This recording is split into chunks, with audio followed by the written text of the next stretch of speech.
Tidak ada rahasia untuk mencapai kesuksesan. Sukses itu dapat terjadi karena persiapan, kerja keras, dan mau belajar dari kegagalan. Halo Smarter People, kembali lagi dengan saya Alvariska Silalahi di channel Smarter V.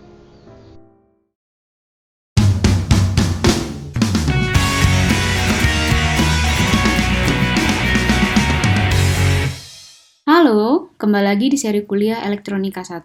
Hari ini kita akan membahas materi yang baru yaitu tentang respon frekuensi. Lebih tepatnya, video ini akan lebih fokus membahas frekuensi rendah, jadi respon frekuensi rendah. Nah, ini adalah referensi yang kita pakai. Seperti biasa, Sedra adalah referensi utama kita yang 6th edition chapter 9 ya. Tambahannya bisa dibuka juga atau dibaca juga dari Malvino. Apa tujuan perkuliahan kita hari ini atau apa yang akan kita pelajarin hari ini? Melalui video ini, materi ini akan menjelaskan respon frekuensi penguat pada frekuensi rendah dan frekuensi tinggi dalam 7 bagian. Ini ada 7 bagian, tapi kali ini kita akan lebih fokus ke poin pertama dulu, respon frekuensi umum dan respon frekuensi rendah pada penguat CS dan CE. Jadi setelah melalui kuliah ini, melalui video dan materi ini, diharapkan mahasiswa bisa mengetahui bagaimana respon frekuensi secara umum, serta respon frekuensi rendah pada penguat CS dan juga CE, common source and common emitter. Kita masuk lebih dalam respon frekuensi rendah. Ini adalah salah satu kurva respon frekuensi hubungan antara tegangan, Vout per phasing dalam satuan desibel, dan juga frekuensinya dalam satuan hertz.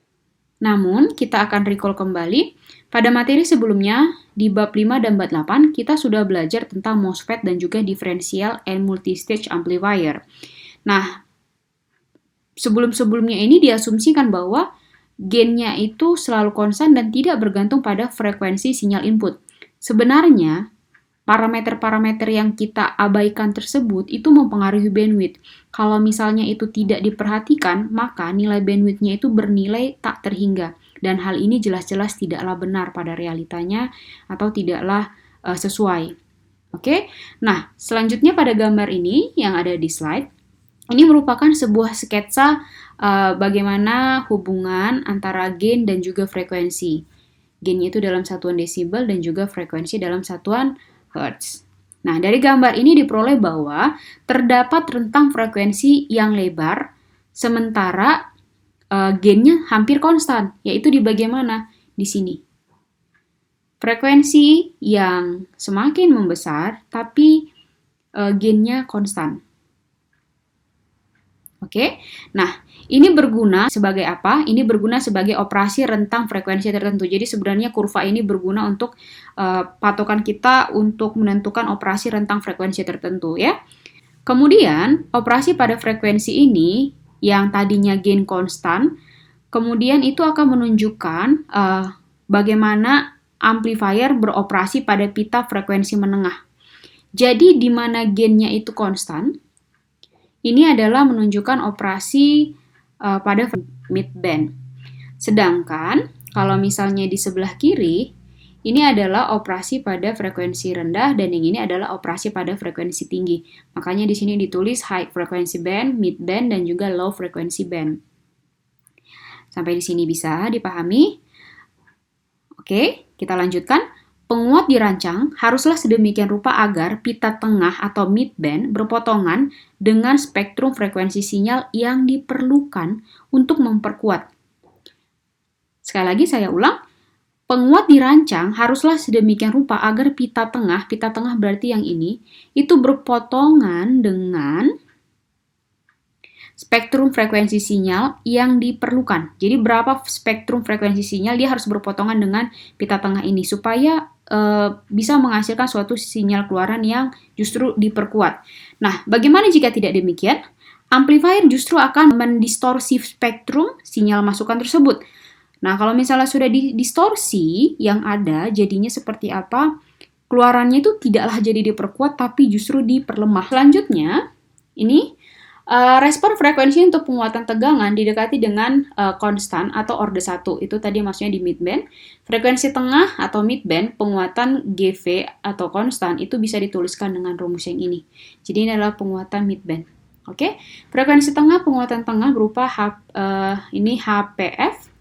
Oke, ini frekuensi rendahnya, itu bisa dituliskan dengan rumus ini, dan juga sedangkan frekuensi tinggi itu bisa dijabarkan dengan rumus yang ini. Jadi hanya bedanya itu pada S dan juga omega P. Nah, ini respon frekuensi rendah pada common source amplifier atau penguat CS lah kita bilang ya.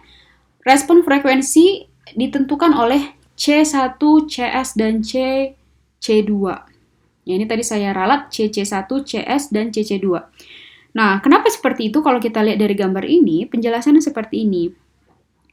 Misalnya kita pasang nih ya, kopling kapasitor CC1, perhatikan kursor saya, CC1 dan juga CC2 pada CS amplifier ini. Dan bypass kapasitor pada source-nya. Oke, pada source-nya. Nah, kalau misalnya saya ingin menghitung supaya agak lebih simple, ini saya bisa hilangkan arusnya ini menjadi gambar seperti ini. Ini jadi langsung di-ground-kan. Nah, pada frekuensi tengah, kapasitansi ini memiliki impedansi yang kecil. Ini adalah rangkaian yang kita pakai. Pada daerah ini, impedansinya kecil dan dapat dianggap seperti hubungan singkat atau short circuit lah ya. Dengan kata lain, bahwa kapasitor ini tidak mempengaruhi frekuensi keluarannya, kayak gitu, pada daerah pita tengah itu. Tetapi pada frekuensi bawah, atau reaktansinya 1/J omega C. Sudah, tadi kan di sini ada ya, 1/J omega J. 1/J omega C, sorry. Halo Smarter People, bagaimana video hari ini? Semoga semua penjelasan saya itu bisa tersampaikan dengan baik dan juga bisa dipahami dengan baik oleh masing-masing mahasiswa ya. Oke, sampai ketemu lagi. Thank you Smarter People.